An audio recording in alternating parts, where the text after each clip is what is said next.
어머니 기도에 와서 어머니에 대한 얘기는 하지 않고 오늘 아버지에 대한 얘기를 좀 해보려고 말씀을 준비했습니다. 오늘 읽은 본문은 예수님이 기도를 이렇게 하라라고 가르쳐 주신 기도, 주기도문입니다. 주기도문은 예수님이 제자들의 요청에 의해서 누가복음에 보면 제자들이 요한은 그 제자들에게 기도하는 걸 가르쳐 주었는데 우리에게도 기도하는 법을 가르쳐 달라라고 요청을 했고요. 그래서 예수님이 제자들의 요청에 의해서 기도하는 법을 가르쳐 주신 것입니다. 마태복음엔 산상수훈에 포함되어 있지만 어쨌든 예수님은 제자들에게 기도의 모범 답안 같은 것을 가르쳐 주신 것이죠. 그런데 이 주 기도문으로 알려진 이 기도문을 가르쳐 주시기 전에 마태복음 6장 1절부터 8절까지에 보면, 특별히 5절부터 8절에 보면 주님이 가르치신 기도 앞에 유의해야 될 기도들이 나옵니다. 외식하는 자들의 기도와 그리고 이방인들의 기도가 나오죠. 외식하는 자들의 기도는 자기 자신을 내세우기 위한 것이었습니다. 자기 만족 그리고 자기 과시가 기도의 목적이었습니다. 그런데 그것이 올바르지 않다라는 것이죠. 그러면서 오늘 본문에서 너희는 이렇게 기도하라라고 가르쳐 주십니다. 오늘 많은 믿음의 사람들이 뜨겁게 기도하는 것이 믿음이 좋은 것으로 여깁니다.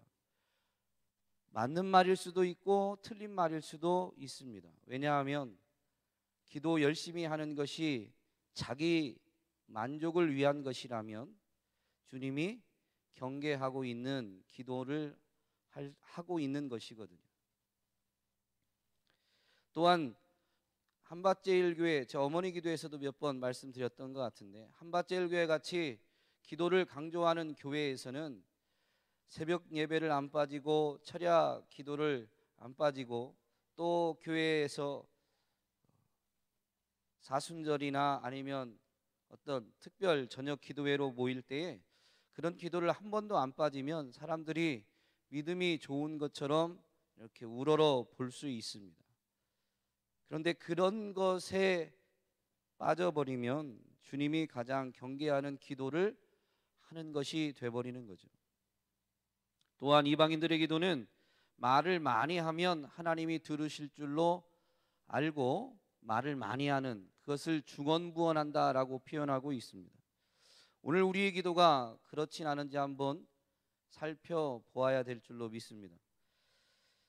세종온육교회로 뜻하지 않게 이렇게 사역하게 돼서 뭐라고 해야 될까요? 사역지에 부임해서 어떤 사역을 해야 될지 기도하는데 한밭제일교회에서 했던 것을 무조건 하는 것은 큰 의미가 없겠더라고요. 거기 교우들이 어떤 사람들인 줄도 모르고 지금 어떤 상태인지도 모르고 저도 갑작스럽게 갔으니까요. 그런데 한밭제일교회가 좋은 교회니까 한밭제일교회에 있는 것을 갖다가 무조건 세종온육교회에 적용을 한다고 해서 과연 거기 성도들에게 유익할까?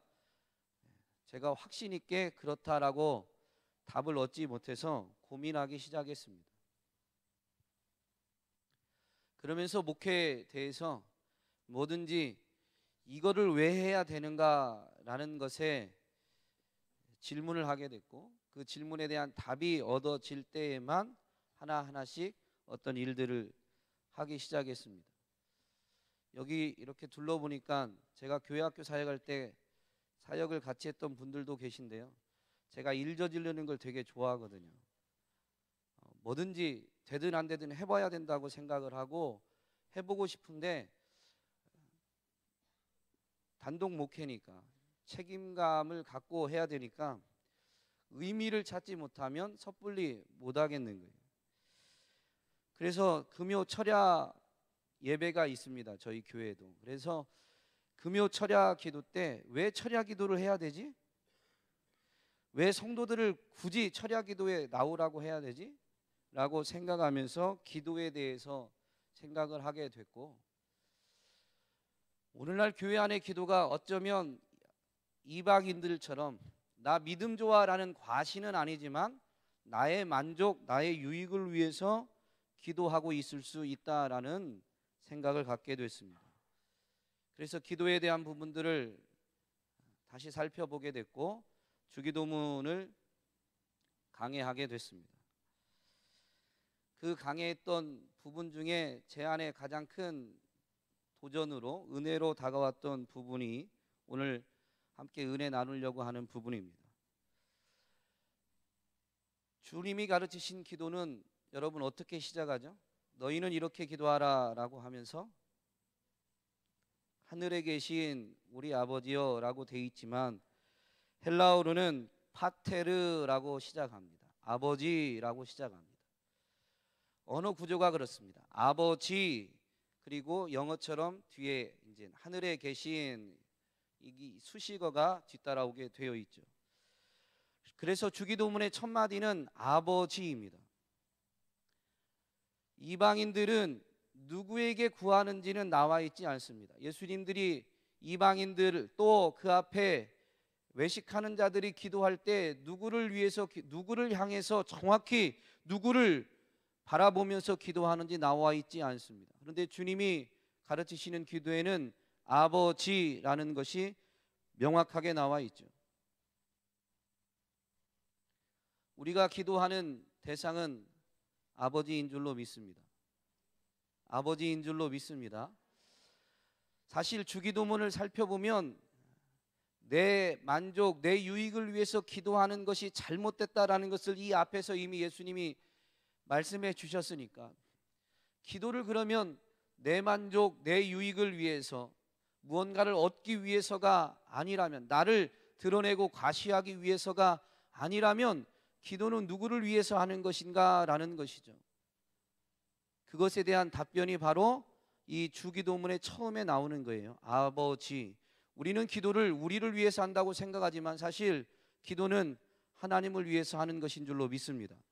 왜냐하면 모든 믿음의 행위는 먹든지 마시든지 무엇을 하든지 다 하나님의 영광을 위해서 하게 되어 있는 것입니다.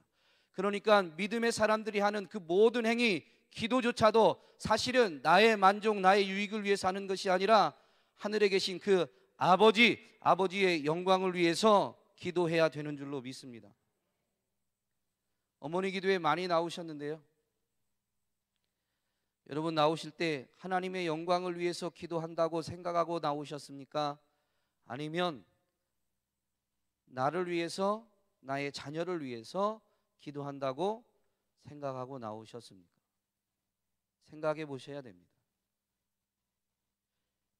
나를 위한, 내 자녀를 위한 기도가 무조건 잘못됐다라는 것은 아니에요. 그런데 우리의 기도가 뜻하는 바, 목적하는 바 전부가 결국 나를 위한 거고 내 자녀를 위한 것이다 라면 우리는 사실 말은 하나님께, 아버지께 기도한다라고 하지만 아버지와 상관없는 기도할 수 있다라는 것이죠. 주님이 가르치신 이 기도 아버지라고 함으로 인해서 우리의 기도의 방향이 명확히 설정되는 줄로 믿습니다. 그래서 기도할 때 사실 그런 경험들은 다 해보셨을 거예요. 기도 내용을 조목조목 조리 있게 하나님 앞에 구하지 못해도 어떨 때는 너무 힘들고 너무 지쳐서 한숨만 나오고 아버지 아니면 주님 부르고 나면 뭐 더 기도할 힘이, 기도할 뭐 어떤 생각이 들지 않는데 아버지만 그냥 하염없이 부르다 보면 회복이 되는 경험을 여기 계신 분들이라면 최소한 한 번 이상은 다 해보셨을 줄로 믿습니다. 그 아버지란 말이 우리의 기도 방향과 기도의 내용의 한계를 설정해 주고 있는 것입니다. 여러분 기도할 때 새가족들에게 가르칠 때, 기도를 가르칠 때 어떻게 가르치나요? 기도는 어떻게 해야 되죠? 이렇게 하면 너무 뜬금없는 질문이죠. 제가 질문을 저희 교회에서도 가서 했더니 교우들이 질문 좀 하지 말라고. 어쨌든 누군가의 기도를 가르칠 때 그렇게 합니다. 너의 필요한 것, 네가 원하는 것을 구하고 마지막에 어떻게 하라고요? 예수님의 이름으로 기도합니다. 예수님의 이름으로 기도합니다라는 것은 이제 기도 끝났다라는 어떤 종결 사인이 아닙니다. 나 이제 기도 다 끝났습니다. 하나님 들으셨죠? 이제 결제해 주세요라는 어떤 신호가 아니에요. 예수님의 이름으로 기도한다라는 이 예수님의 이름으로 기도합니다라는 것은 우리의 기도의 방향과 우리 기도의 울타리 한계를 설정해 주는 것입니다. 기억나시겠지만 나실 줄로 믿고 한 번 더 얘기하겠습니다. 누군가가 미운데 그래서 기도를 하는 거죠. 하나님, 저 사람은 내가 어떻게 못 해보니까 하나님이 저 사람 다리 몽댕이를 똑 분질러 주세요. 예수님의 이름으로 기도했습니다. 이게 예수님의 이름으로 기도한 거가요? 아닌가요? 아니죠. 예수님의 이름으로 기도한다. 그 이름은 그 사람 존재 자체, 그의 인격, 성품, 그의 모든 것을 반영하고 있는 것이 이름입니다. 그래서 예수님의 이름으로 기도한다라는 것은 예수님의 삶을 따라서 예수님의 가르침을 따라서 기도한다라는 의미인 것이죠. 그런데 예수님이 가르치신 기도 주 기도문에 보면 예수님의 이름으로 기도합니다, 기도했습니다라는 종결 어구가 없습니다. 성경에서 예수님이 가르쳐 주신 기도에는 예수님의 이름으로 기도했습니다라는 표현이 없어요. 예수님이 가르쳐 주셔서 없는 것인지 어떤 것인지 여러분 한번 고민해 보셨나요? 그런데도 오늘날 교회 안에서는 기도할 때 예수님의 이름으로 기도했습니다라고 기도하라고 가르칩니다. 예수님은 그걸 모르셨을까요? 예수님이 지금 부르는 하나님을 향해서 부르는 아버지, 이 관계, 그래서 기도조차도 하나님의 영광을 위해서 해야 되는 이 방향, 그리고 기도가 사실 그 하나님 안에서 하나님의 뜻 안에서 기도해야 되기에 굳이 예수님의 이름으로 기도했습니다라고 주기도문을 마무리하지 않아도 처음에 하나님을 향해서 부르는 아버지여라는 이것이 사실은 모든 기도의 방향과 한계를 설정해 주고 있기 때문에 예수님이 그렇게 가르쳐 주시지 않은 것입니다. 그런데 오늘날 우리는 기도할 때 아버지를 부를 때 어떻게 부르죠? 여러분이 스스로 답변하시면 됩니다. 그냥 기도를 시작할 때 시작하는 그냥 혹격이 아닙니다. 누군가를 부르는 어떤 단어가 아닙니다. 이 아버지라는 단어가 사실은 기도를 시작하게 하는 것이요, 기도의 목표점입니다. 아버지라는 이 관계가 기도의 시작점입니다. 우리가 하나님이 우리의 아버지가 되지 않으시면 우리는 하나님께 기도할 자격이 없습니다. 하나님이 우리의 아버지가 되시는 순간부터 우리는 하나님께 기도할 자격을 갖게 되는 거예요.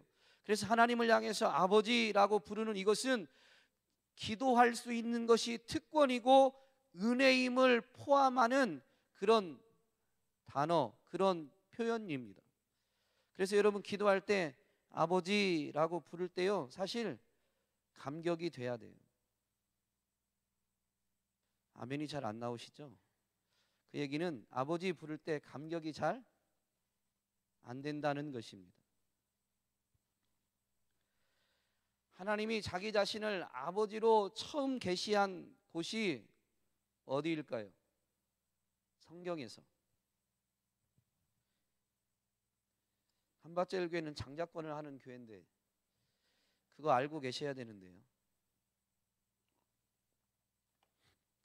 하나님이 자기 자신이 택한 백성들의 아버지가 되심을 처음으로 나타내신 곳이 출애굽기 4장 22절입니다.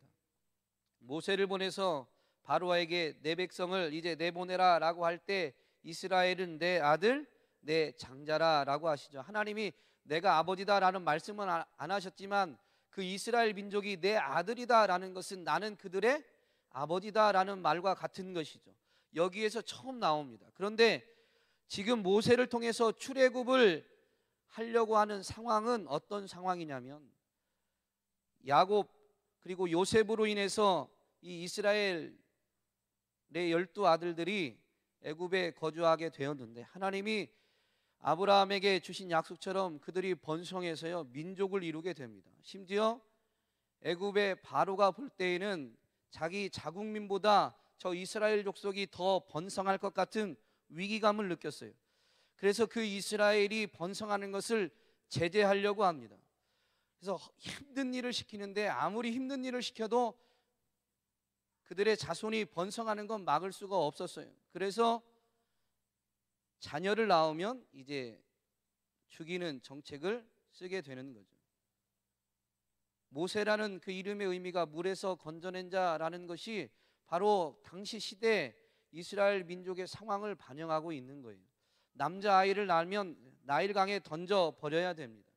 그래서 사내 아이를 다 죽임으로 인해서 더 이상 이스라엘 민족이 번성하지 못하도록 정책을 피고 있었고, 그 다음에 그들이 현재 있는 이스라엘 민족 장성한 사람들은 고된 육체적 노동을 통해서 억압하고 있었습니다. 그것이 너무 힘들어서 이스라엘 백성이 애굽 땅에서 하나님을 향해서 부르짖게 되죠. 그 부르짖음이 하나님 앞에 상달되어서 이제 모세를 통해서 출애굽을 시작하시는 것입니다. 출애굽을 시작하시면서 바로에게 선포하신 것이 출애굽기 4장 22절이죠. 이스라엘은 내 아들 내 장자다. 무슨 얘기냐면요, 하나님이 구원하시기 때문에 그들은 하나님의 자녀가 되는 거예요. 그래서 우리가 하나님을 아버지로 부른다라는 이것은 하나님이 나를 구원하셨습니다 라는 의미를 담고 있는 것입니다. 하나님이 구원해 주시는 은혜를 입지 않았으면 하나님의 자녀가 될 수 없고, 하나님이 구원해 주시는 은혜를 입지 않았으면 그래서 누구도 하나님을 아버지로 부를 수가 없는 것입니다. 그래서 사실은 내가 무언가를 얻기 위해서 기도하는 것이 아니라 정말로 하나님의 영광을 위해서 기도해야 되는 것을 알고 기도의 자리에서 하나님을 아버지로 부를 때에는 구원의 기쁨과 감격이 살아나야 되는 것입니다. 왜냐하면 구원을 근거로 우리가 하나님을 아버지로 부를 수 있게 되었기 때문입니다. 그 구원을 오늘 우리는 혈통적 이스라엘이 아니라 예수 그리스도를 통해서 믿음으로 영적 이스라엘이 된 것이죠. 요한복음 1장에서 장자권에서 너무 많이 반복하는 말씀, 영접하는 자 곧 그 이름을 믿는 자들에게는 하나님의 자녀가 되는 권세를 주셨다라는 이 진리의 말씀은 믿는 자에게만 권세를 주는 특권인 줄로 믿습니다. 그래서 기도하면서 하나님을 향해 아버지라고 부를 때에는 정말로 여러분 우리의 구원의 은혜에 대한 감격이 회복될 수 있어야 됩니다. 근데 우리가 회복하는 게 아니거든요. 그래서 아버지를 부를 때 그 의미를 좀 생각하면서 아버지를 불러야 됩니다. 아버지를 부르는데 감격스럽지 않은 이들도 많이 있습니다. 왜냐하면 아버지라는 단어가 우리가 이 땅을 살면서 이 혈통적 육체를 가지고 맺게 되는 혈통적 관계에 있어서 아버지와 연상되기 때문입니다. 사실 가장 이상적인 아버지의 모습은 하나님인데 우리는 육체를 갖고 있어서요, 내 육신의 아버지가 먼저 그려지고 그 모습을 통해서 그 모습을 투영해서 하나님을 보게 됩니다. 그게 우리의 연약함이죠. 하나님을 보고 우리의 아버지를 봐야 되는데 우리는 믿음이 온전히 자라기 전에는 반대로 합니다. 육신적인 것에서 쉽게 벗어나지 못하기 때문에 내 육체의 아버지가 했던 모습을 떠올리면서 하나님도 어떨 것이다 라고 유추하게 됩니다. 그래서 하나님을 향해서 아버지로 부를 때 감격이 샘솟기보다는 오히려 하나님이 두렵거나 무섭게 다가오는 이들도 있을 수 있습니다. 그런데요, 주님이 가르치신 이 기도에서 하나님을 향해서 아버지로 부르는 이 기도를 계속 하다 보면 하나님을 더 깊이 아는 은혜가 누려지게 되는 것입니다. 왜냐하면 우리를 구원하신 그 하나님이 우리에게 하나님을 아버지라고 부를 수 있도록 하나님이 일하신 것이거든요. 갈라디아서 말씀에 보면 성령으로 아니하고는 하나님을 예수를 주라 하나님을 아버지라 부를 수 있다고 되어 있나요? 없다고 되어 있나요? 없다라고 되어 있습니다. 그러니까 우리가 하나님을 아버지로 부른다라는 것은 하나님이 우리에게 성령을 주신 결과인 것이죠. 증거인 것이죠. 성령이 오늘 저와 여러분의 기도의 자리에서 어떤 일들을 하고 있나요? 로마서 8장 26절은 많은 믿음의 사람들이 사랑하는 말씀입니다. 이와 같이 성령도 우리의 연약함을 도우시나니. 우리의 연약함을 도우시는데 세상에서 어떤 문제를 해결 못하고 세상에서 돈을 많이 벌지 못하는 그런 연약함을 말하는 게 아닙니다. 좀 전에 말씀드렸듯이 하나님을 아버지로 부르기는 하는데 그 아버지로 부르면서도 자꾸 육신적인 것의 관점, 육신적인 것을 근거로 한 그 경험에 의한 것으로 하나님을 바라보려고 하는 연약함을 성령이 도와주시는 것입니다. 그래서 성령이 도와주실 때에만 하나님에 대한 오해, 하나님에 대한 부정적 생각들이 본래 하나님의 하나님 되심, 그분의 참 아버지 되심을 알게 되는 것입니다. 이게 성령이 우리의 연약함을 도우시는 것이죠. 우리의 연약함 때문에 우리는 마땅히 기도할 바를 알지 못합니다. 하나님을 아버지로 부르면서도 무엇을 구해야 될지 모르고 이방인들과 같이 외식하는 자들과 같이 내가 얻고자 하는 것, 나의 만족과 유익만을 위해서 또 나를 과시하기 위해서 기도하기 쉬운데 성령이 우리 안에서 우리의 연약함을 도우셔서 무엇을 기도해야 될지도 모르는 우리를 위해서 탄식하시면서 도와주심으로 인해서 기도의 자리에서 기도하는 법을 깨닫고 제대로 기도하는 은혜를 누릴 수 있게 해 주시는 것입니다. 우리는 우리의 연약함 때문에 하나님이 우리의 기도를 듣지 않으신다라고 착각할 때가 많습니다. 내가 원하는 대로, 내가 바라는 대로 정말로 열심히 이방인들처럼 오늘 있는 본문 성경대로 하면요, 반복하고 그렇게 열심히 하기도 쉽지 않을 수 있습니다. 근데 그렇게 했는데도 응답이 없으면 하나님 내 기도 듣지 않으시는가라는 생각이 들 수 있다라는 것이죠. 구할 바를 제대로 알고 구해야 되는데 잘못 구하면서도 열심만을 가지고서 정말로 그 열심이 곧 믿음인 것처럼 간주하며 나는 믿음으로 기도했는데 하나님은 내 기도에 응답하지 않으신다라고 여기면서 하나님이 함께 하시지 않는다라고 생각할 수 있습니다.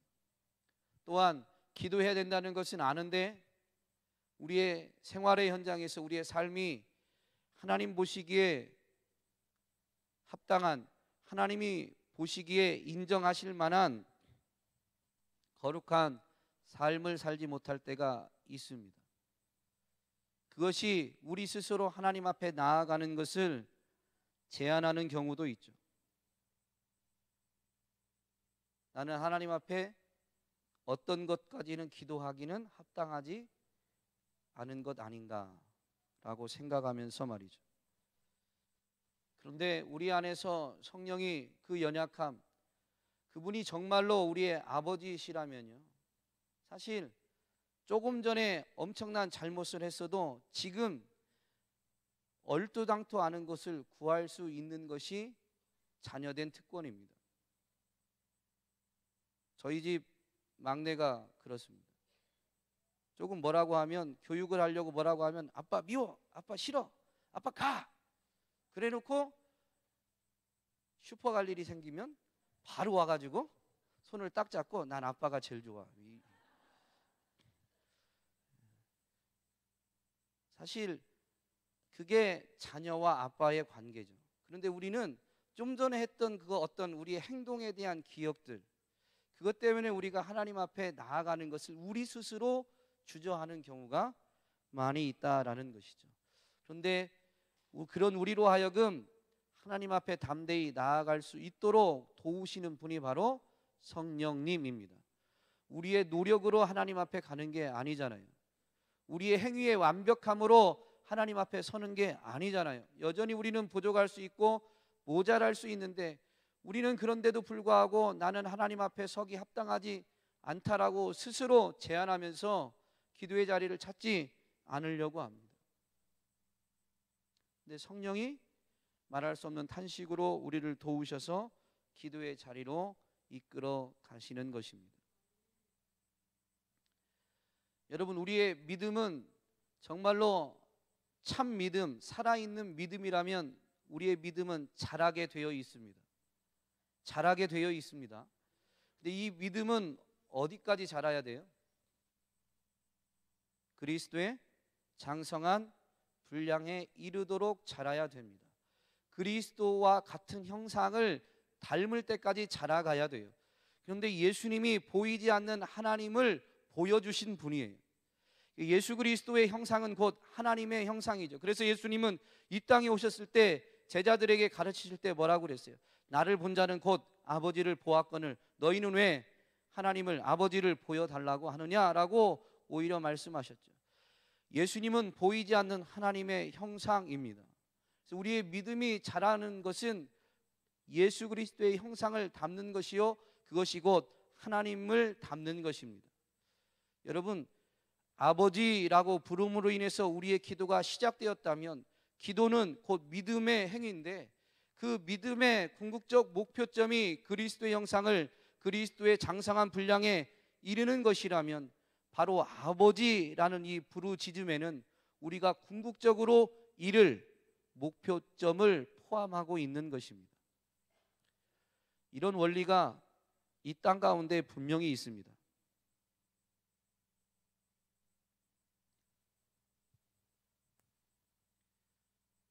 육체적으로도 아버지에 대한 이해가 연령별로 다르다라고 하죠. 아이들이 무언가를 인지하는 나이가 되면 아빠는 어떤 분이죠?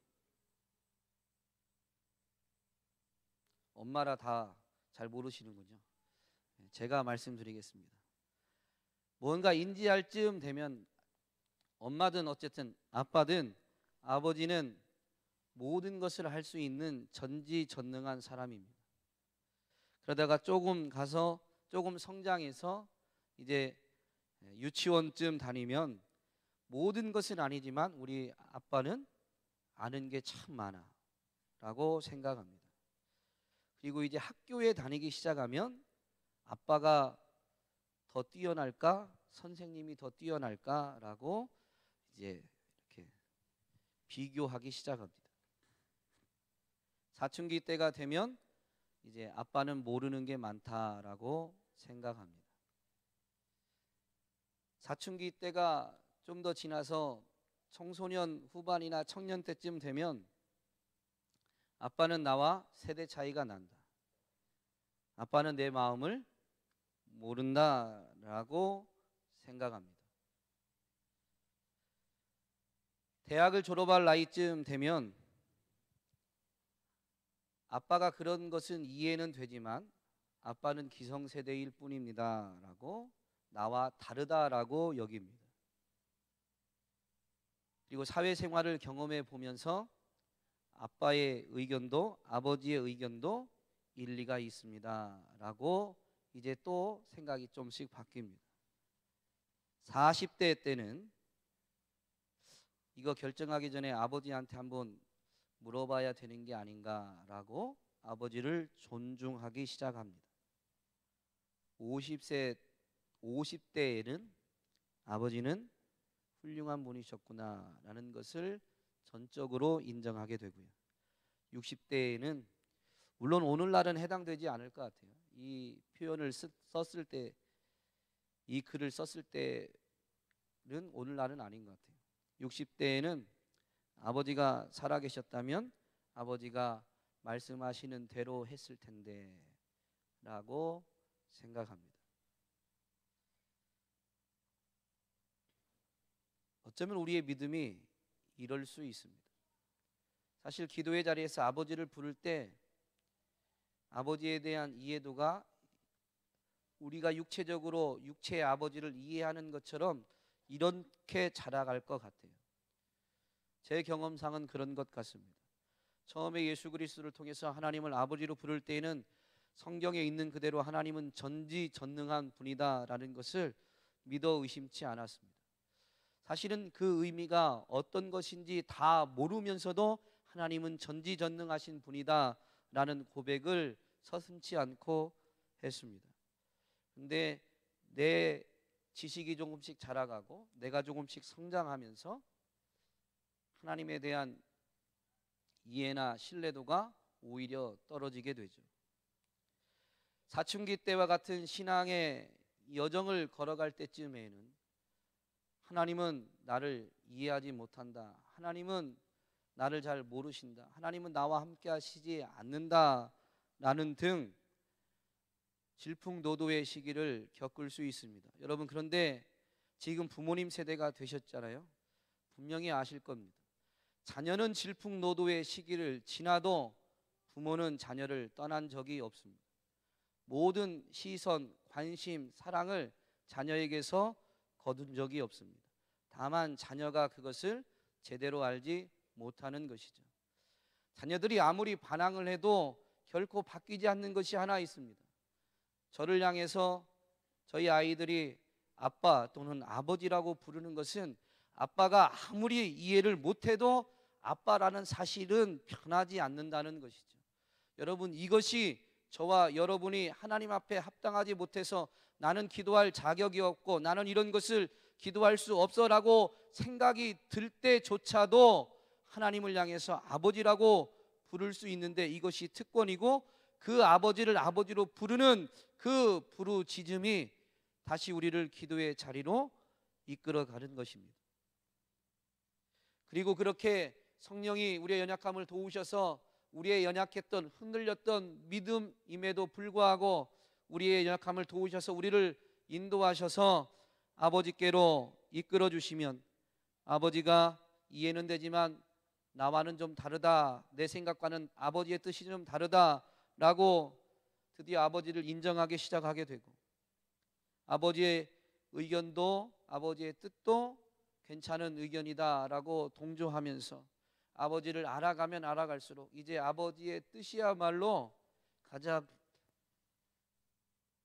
지혜로운 길임을, 아버지의 말씀이야말로 가장 합리적인 방법임을 깨닫게 되고 그것을 인정하면서 전적으로 아버지를 인정하게 될 때 우리는 그 하나님을 아버지로 부르는 것 자체가 감격과 감동이 될 것입니다.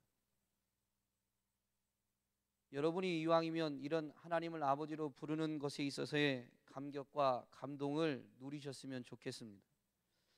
그분이 시작하셨고 그분이 우리를 붙드시고 이끌어 가시며 결국엔 우리로 하여금 그 하나님, 우리의 아버지 되시는 분을 우리로 하여금 이해하게 하셔서 우리가 아버지의 뜻을 전적으로 존중하고 우리가 자발적으로 아버지의 뜻을 따라 행하도록 만들어 주실 줄로 믿습니다. 그것이 주 기도문에서 가르쳐 주는 기도입니다. 우리가 원하는 대로가 아니라. 그래서 기도의 자리에서는 우리는 하나님을 구하고 하나님을 닮아가는 열매를 맺게 될 것입니다. 저와 여러분이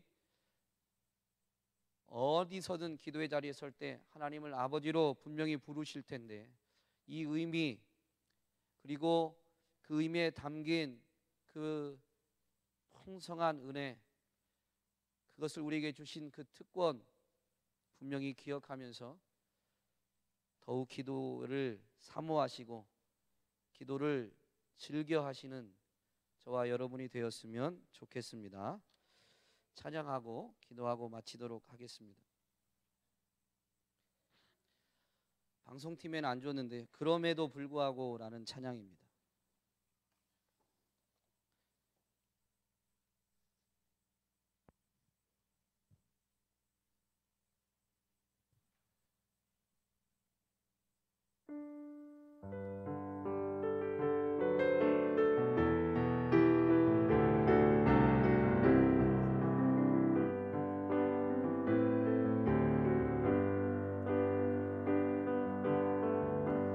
마음속에 어려움이 있을 때, 마음속에 어려움이 있을 때, 마음속에 어려움이 있을 때 주님 내게 먼저 오사 내 마음을 만지고 주님 앞에 나올 수 없을 때, 주님 앞에 나올 수 없을 때, 주님 앞에 나올 수 없을 때 주님 날 먼저 아리시네. 그럼에도 불구하고 날 사랑하시니 내 하나님의 사랑에 나의 모든 걸 덮고, 그럼에도 불구하고 날 안아주시니 내 하나님을 부를 때 아버지라 부르죠. 그럼에도 불구하고 날 사랑하시니 내 하나님의 사랑에 나의 모든 걸 덮고, 그럼에도 불구하고 날 안아주시니 내 하나님을 부를 때 아버지라 부르죠. 우리 처음부터 한 번만 더 고백합니다. 마음속에 어려움이 있을 때, 마음속에 불 좀 꺼주세요. 있을 때, 마음속에 어려움이 있을 때, 마음속에 어려움이 있을 때 주님 내게 먼저 오사 내 마음을 만지고 주님 앞에 나올 수 없을 때, 주님 앞에 나올 수 없을 때,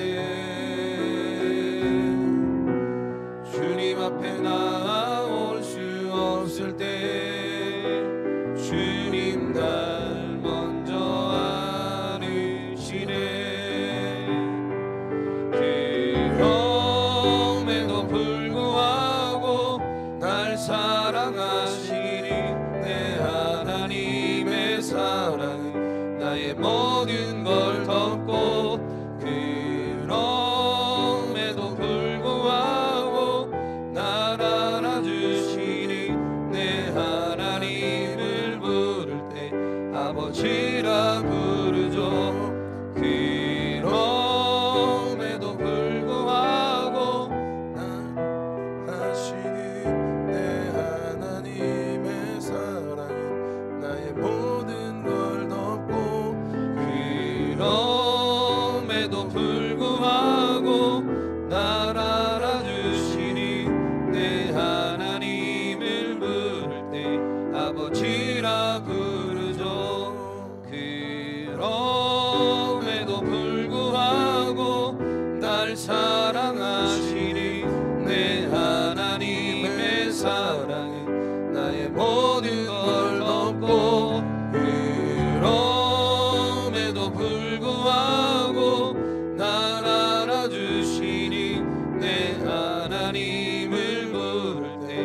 아버지라 부르죠. 말씀을 기억하면서 한번 기도하시되 정말로 하나님이 나의 아버지 되심이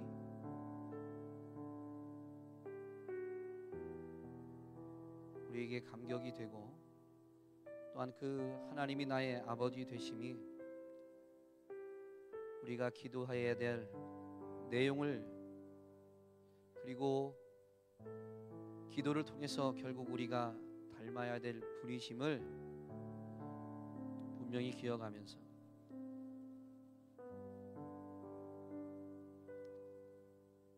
짧게지만 아버지라는 이 부르짖음을 제대로 음미하면서 한번 기도했으면 좋겠습니다. 기도하겠습니다. 참 좋으신 아버지,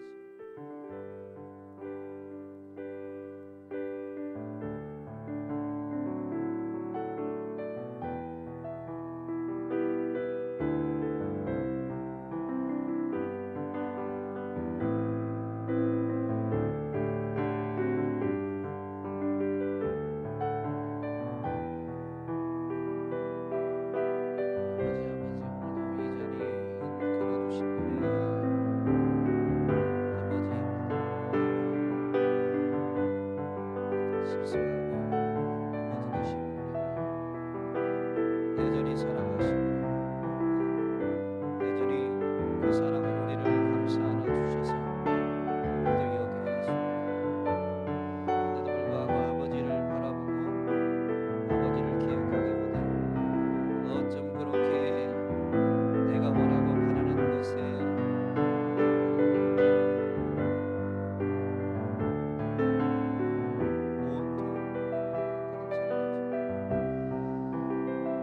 말을 많이 하여 들으시는 것이 아니고 하나님이 나의 아버지 되심이 기도 응답의 열쇠요, 또한 진정한 기도의 내용이 됨을 되새기게 해주신 것 진심으로 감사합니다. 오늘 이 시간에도 하나님을 아버지로 부르며 기도할 수 있는 은혜와 특권을 주신 것 진심으로 감사합니다.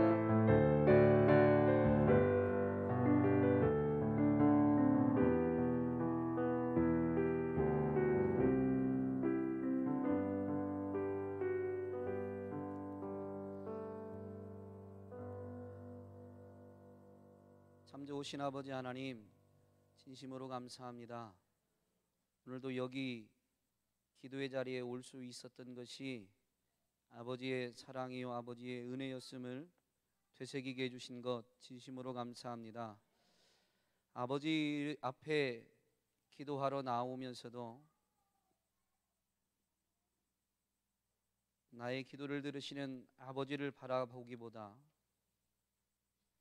내가 해결해야 될 문제, 내가 바라고 원하는 것들만 생각할 때가 얼마나 많은지요. 그럼에도 불구하고 변함없는 사랑 우리를 감싸 안아 주셔서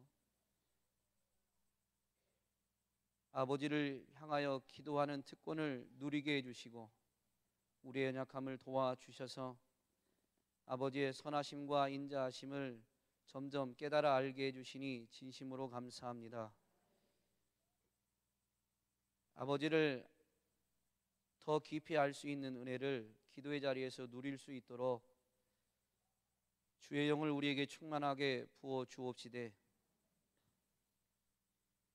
하나님의 하나님 되심을 고백하는 것만으로도 우리의 기도가 충분하다라는 것을 체험하여 알게 하여 주옵시며, 물론 우리가 이 땅을 사는 동안 필요한 것, 하나님의 능력이 나타내 주셔야 될 부분들이 있지만 우리가 말을 많이 한다고 해서 하나님이 능력을 베푸시거나 하나님이 우리의 기도에 응답해 주시는 것이 결코 아니라 하나님이 우리의 아버지이시기 때문에 우리의 기도와 간구를 들으시고 응답해 주신다는 것을 잊지 않아 하나님이 아버지이심에 우리가 더욱 깊이 생각하고 묵상하며 그 사실 때문에 기도가 감사로 올려지는, 하나님의 능력을 나타내시는 것이 아직 이루어지지 않았어도 하나님이 나의 아버지시기에 감사로 기도하고 인내하며 기다릴 수 있는 우리 모든 어머님들이 되게 하여 주옵소서. 마음대로 되지 않는 것이 자녀의 문제다라고 많은 사람들이 말합니다. 주님, 그래서 우리의 마음대로 되지 않기에 하나님 앞에 기도할 수밖에 없고, 하나님이 하시면 분명히 가능한 일인데 하나님이 우리의 아버지이신데도 왜 그리 발을 동동 구르고 조급해 하는지, 하나님을 아버지로 부르면서 우리의 마음 가운데 믿음의 담력이 생겨나게 해주시고, 하나님을 아버지로 고백함으로 인해서 아버지의 때를 바라보며 기다릴 수 있는, 그래서 우리의 마음만큼은 도리어 평안을 누리면서 대해야 될 우리의 자녀들은 주의 사랑으로 대하는, 우리의 조급함 때문에 아이들에게 혹여나 노를 내거나 분을 바라지 아니하고 평안함으로 주의 사랑으로 자녀들을 대할 수 있는 오늘 우리 모든 어머님들이 되게 하여 주옵소서. 그래서 하나님을 아버지로 고백하며 부르는 어머님들의 삶을 통해서 우리의 자녀들이 하나님을 더 선명하고 뚜렷하게 발견하여 알게 해주시고, 어머님이 섬기는, 어머님이 만난, 어머님이 함께하는 그 하나님, 나도 만나고 싶다라는 소원이 우리의 모든 자녀들 심령 가운데 싹트게 하여 주옵소서. 그렇게 놀라운 일을 이루실 하나님 앞에 모든 영광을 올려드리며 예수님의 이름으로 기도하옵나이다. 아멘.